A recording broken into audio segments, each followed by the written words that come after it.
عثمان غازی نے اپنی وفات کے وقت اپنے بیٹے اورحان غازی کو اپنا جانشین مقرر کیا تھا۔ اورحان غازی کی عمر اس وقت تقریباً 52 سال تھی اور وہ فن سپاہگیری میں عثمان غازی کی زیر نگرانی مہارت اور کمال حاصل کر چکے تھے۔ عثمان غازی کے دوسرے بیٹے علاؤالدین نے اپنا تمام وقت علوم دینیا کی تحصیل میں صرف کیا تھا۔ تاہم عثمان غازی کی وفات کے بعد اورحان غازی نے سلطنت کو تقسیم کرنے پر آمادگی ظاہر کی، لیکن علاؤالدین نے اس سے انکار کر دیا اور اورحان کے اصرار پر صرف وزارت کا عہدہ قبول کیا۔ سلطنت عثمانیہ کا وزیر بننے کے بعد علاؤالدین نے 3 چیزوں پر خاص طور پر توجہ دی: سکہ، لباس اور فوج۔ اگرچہ سلطان علاؤالدین سلجوقی کے قباد سوم نے عثمان غازی کو خطبے کے علاوہ اپنے نام کا سکہ جاری کرنے کی بھی اجازت دے دی تھی، لیکن عثمان غازی نے صرف خطبے پر ہی قناعت کی تھی اور اپنے نام کا سکہ جاری نہیں کیا تھا۔ اورحان غازی کی تخت نشینی کے وقت تمام ایشیائے کوچک میں صرف سلجوقی سکے ہی رائج تھے۔ اب علاؤالدین نے بادشاہت کے اس امتیاز کو بھی اختیار کیا اور اسلامی مملکت میں اورحان کے نام کے سکے بھی جاری کر دیے۔ اس کے علاوہ علاؤالدین نے رعایا کے مختلف طبقوں کے لیے مختلف قسم کے لباس تجویز کر کے ان کے متعلق قوانین نافذ کر دیے۔ شہری اور دیہاتی، مسلم اور غیر مسلم ہر طبقے کا الگ لباس مقرر کیا۔ لیکن علاؤالدین کا سب سے بڑا کارنامہ وہ فوجی اصلاحات ہیں جن سے دولت عثمانی کی طاقت ایک دم سے بڑھ گئی، جو 300 برس تک اس کی حیرت انگیز فتوحات کا دامن رہی۔ ارطغرل غازی اور عثمان غازی کے زمانے میں کوئی بھی باقاعدہ فوج نہیں تھی، بلکہ یہ دستور تھا کہ جب کوئی جنگ پیش آنے والی ہوتی تھی، سب سے پہلے یہ اعلان کر دیا جاتا تھا کہ جو شخص لڑائی میں شریک ہونا چاہے فلاں روز فلاں مقام پر حاضر ہو جائے۔ رضاکار سوار مقررہ وقت پر مقررہ مقام پر جمع ہو جاتے تھے اور لڑائی ختم ہونے کے بعد اپنے اپنے گھروں کو واپس چلے جاتے تھے۔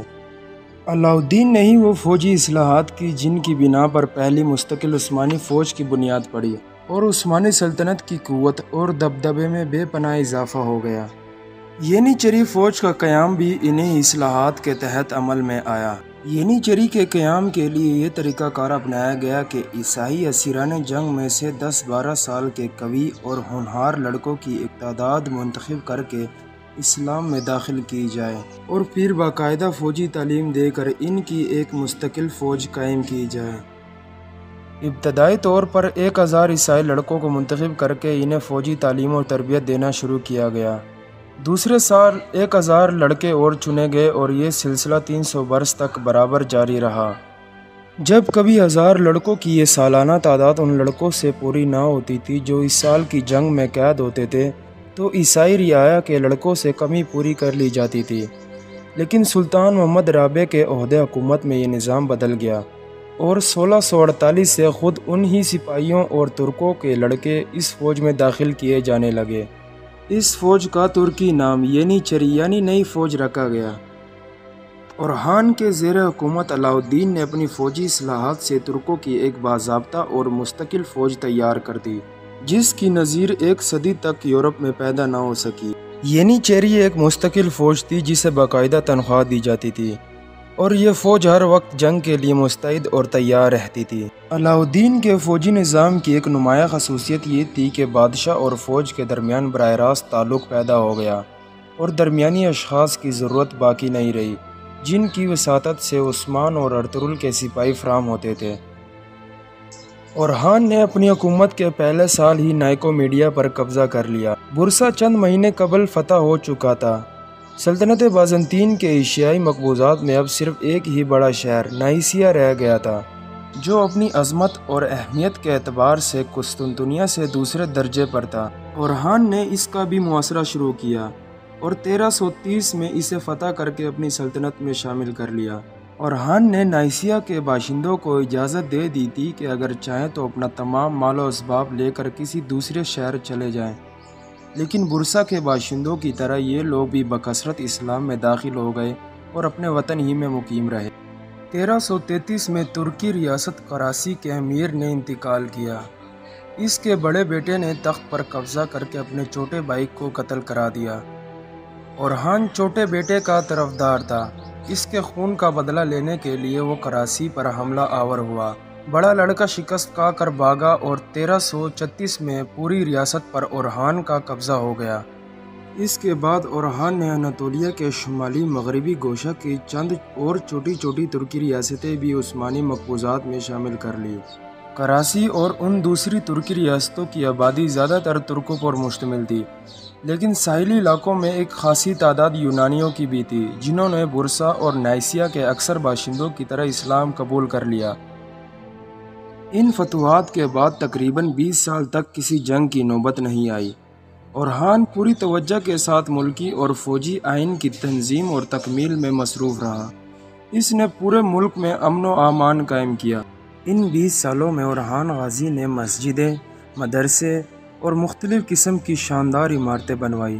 بورسا میں ایک نہایت عالیشان مسجد، ایک بڑا مدرسہ اور ایک شاہی اسپتال تعمیر کرایا۔ بڑے بڑے فضلاء اور اہل کمال کو طلب کیا، اور بورسا کی شہرت اتنی پھیلی کہ ایرانی اور عربی طلباء علوم مشرقیہ کے قدیم مدرسوں سے آ کر وہاں تعلیم حاصل کرنے لگے۔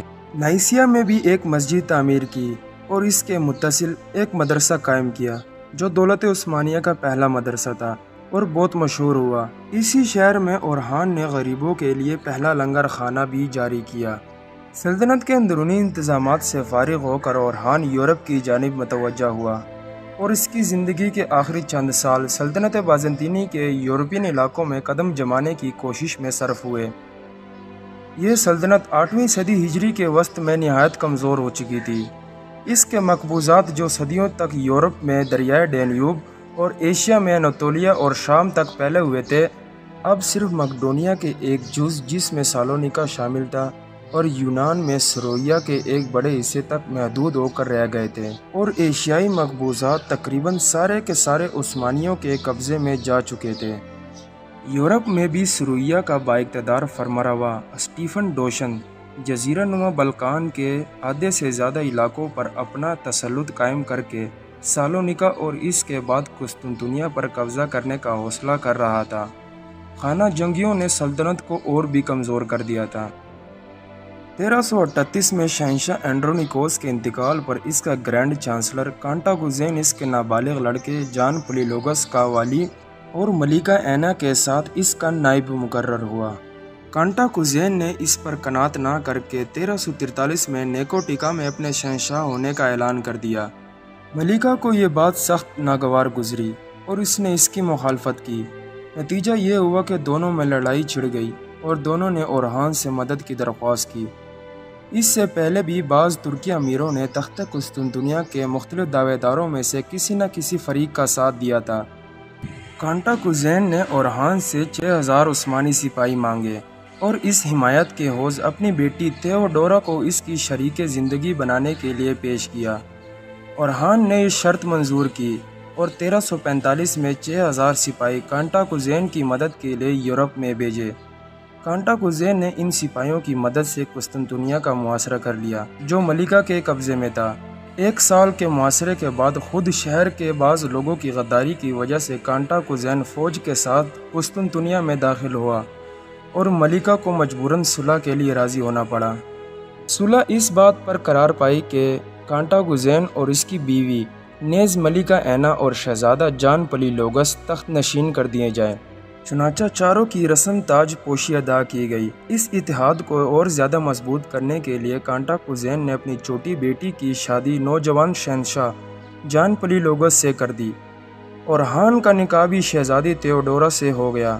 اورحان نے تھیوڈورا کو اس کے آبائی مذہب مسیحیت پر قائم رہنے کی اجازت دے دی۔ صلح کے بعد اورحان کے 6000 سپاہی جو اس نے کانٹاکوزین کی مدد کے لیے بھیجے تھے وہ واپس آ گئے تھے، لیکن چند ہی سال کے بعد ان کی ضرورت پھر پیش آئی۔ 1349 میں اسٹیفن ڈوشن شاہ سوریا نے سالونیکا پر حملہ کیا اور یقین تھا کہ اسے فتح کرنے کے بعد وہ قسطنطنیہ کی طرف بڑھے گا۔ اس نازک موقع پر کانٹاکوزین اور جان پلیلوگس دونوں نے اورحان سے مدد کی درخواست کی۔ اب کی بار اورحان نے 20,000 سپاہی روانہ کیے۔ ان کی مدد سے سالونیکا میں اسٹیفن کو شکست ہوئی اور قسطنطنیہ کی فتح کا حوصلہ جو اس کے دل میں بار بار پیدا ہوتا تھا اب ہمیشہ کے لیے ختم ہو گیا۔ جنگ کے خاتمے پر عثمانی سپاہیوں کو واپس بلا لیا گیا مگر 4 سال کے بعد اورحان کو اپنی فوجیں ابنائے باسفورس کے مغربی ساحل پر بھیجنے کا ایک اور موقع ہاتھ آیا، جو یورپ میں عثمانیوں کے قدم جمنے کا سبب ثابت ہوا۔ کانٹاکوزین تاج و تخت میں جان پلیلوگس اور ملکہ اینا کی شرکت کو زیادہ دنوں تک گوارا نہ کر سکا، اور 1353 میں اس نے حکومت کے تمام اختیارات اپنے ہاتھ میں لے لینے چاہے۔ جان نے اس کی شدید مخالفت کی اور خانہ جنگی شروع ہو گئی۔ کانٹاکوزین نے حسب دستور اورحان سے پھر مدد کی درخواست کی اور اس کے بدلے میں یورپین ساحل کا ایک قلعہ پیش کیا۔ اورحان نے اپنے بڑے بیٹے سلیمان پاشا کی سرکردگی میں 20,000 سپاہی روانہ کیے۔ ان کی مدد سے کانٹاکوزین نے جان پلیلوگس کو شکست دے کر قسطنطنیہ کے تخت پر قبضہ کر لیا۔ سلیمان پاشا نے حسب معاہدہ قلعہ زم پر قبضہ کر کے اس میں عثمانی دستے متعین کر دیے۔ اس کے چند ہی دنوں بعد تریس میں زلزلہ آیا، جس سے بہت سے شہروں کی شہر پناہیں منہدم ہو گئی۔ ان ہی میں گیلی پلی بھی تھا، جو درہ دانیال کے مغربی ساحل پر سب سے زیادہ اہم قلعہ تھا اور زیم سے تھوڑے فاصلے پر واقع تھا۔ سلیمان پاشا نے اسے تائید غیبی خیال کیا اور گیلی پلی پر فوراً قبضہ کر لیا۔ گیلی پلی کی فتح سے ترکوں کی تاریخ کا ایک نیا دور شروع ہوتا ہے۔ 1354 میں انہوں نے پہلی بار فاتح کی حیثیت سے یورپ میں قدم رکھا اور مسیحی یورپ میں ایک عظیم الشان اسلامی سلطنت کی بنیاد ڈالی، جو 2 صدیوں کے اندر گیلی پلی سے ویانا کی دیواروں تک پھیل گئی۔ قرون اولیٰ کے مجاہدوں نے دین حق کے پیغام سے مغربی یورپ کو بحران دوز کیا تھا اور اپنے علوم کی روشنی ان کے ظلمت قدہ میں پہنچائی تھی۔ ان واقعات سے کانٹاکوزین کے خلاف قسطنطنیہ میں سخت برہمی پھیلی، جس نے بغاوت اور انقلاب کی شکل اختیار کر لی۔ ہر شخص اس پر غدار وطن کا الزام عائد کرتا تھا اور اسی کو ترکوں کے یورپ میں لانے کا ذمہ دار ٹھہراتا تھا۔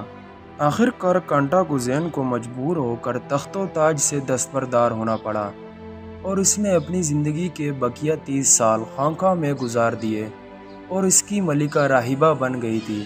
قسطنطنیہ کے لوگوں نے جان پلیلوگس کو بلا کر تخت پر بٹھا دیا۔ اس نے 50 سال تک حکومت کی، لیکن اس طویل مدت میں سلطنت بازنطین کی حالت روز بروز خراب ہوتی گئی اور ترکوں کا تسلط بڑھتا ہی گیا۔ انہوں نے قلعہ شورلو اور ڈیموٹیکا کو فتح کرنے کے بعد دوبارہ خالی کر دیا، لیکن جنوبی تریس پر ان کا مستقل قبضہ ہو گیا اور شہنشاہ جان کو مجبوراً اورحان سے صلح کر کے اس قبضے کو تسلیم کرنا پڑا۔ اس کے بعد سلطنت بازنطین گویا سلطنت عثمانیہ کی ایک باج گزار حکومت بن گئی۔ 1358 میں شکار کے دوران ایک حادثے کے نتیجے میں سلیمان پاشا کا انتقال ہو گیا۔ یہ شہزادہ فن سپہ گیری اور سپہ سالاری میں ممتاز اور خاندان عثمانیہ کے تمام اعلیٰ اوصاف کا حامل تھا۔ اورحان کو اپنے اس بیٹے کی وفات کا سخت صدمہ ہوا اور دوسرے ہی سال اس کا بھی انتقال ہو گیا۔